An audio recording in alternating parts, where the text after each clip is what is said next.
ISO కంపెనీకి చెందిన ఈ యూజ్ అండ్ త్రో పెన్నును సాధారణంగా విద్యార్థులు వాడుతుంటారు. ధర తక్కువ ఉండడమే దానికి కారణం. అలాంటి విద్యార్థుల్లో ఒక అభిమాని తాను వాడే సాధారణ పెన్నును పవన్ కు గిఫ్ట్ గా ఇచ్చాడు. దాని ధర ఎంతని చూడకుండా పవన్ భద్రంగా దాచుకుని డిప్యూటీ సీఎం గా తొలి సంతకం చేయడం అందరినీ ఆకట్టుకుంది. అదొక్కటే కాదు, మరో సందర్భంలో కూడా ఆ పెన్ను విలువను పవన్ చాటి చెప్పారు. ఎమ్మెల్యేగా గెలిచిన తర్వాత అన్న చిరంజీవి ఇంటికి పవన్ వచ్చారు. అప్పుడు చిరంజీవి సతీమణి తన వదిన అయిన Surekha Mont Blanc special edition పెన్నును పవన్ కు బహుమతిగా ఇచ్చారు.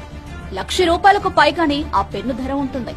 ఆ పెన్నును జేబులో పెట్టుకునే సందర్భంలో కూడా పవన్ ఆ ₹10 పెన్నును నిర్లక్ష్యం చేయలేదు. తన వదిన ఇచ్చిన పెన్ను పక్కనే ఆ ₹10 పెన్నుకు స్థానం ఇచ్చారు. పంచాయతీరాజ్ శాఖ మంత్రిగా బాధ్యతలు తీసుకునేటప్పుడు మాత్రం మొదటి ఫైలుపై వదిన ఇచ్చిన పెన్నుతో సంతకం చేశారు. అప్పుడు కూడా ఆ ₹10 పెన్ను వెంటే ఉంది.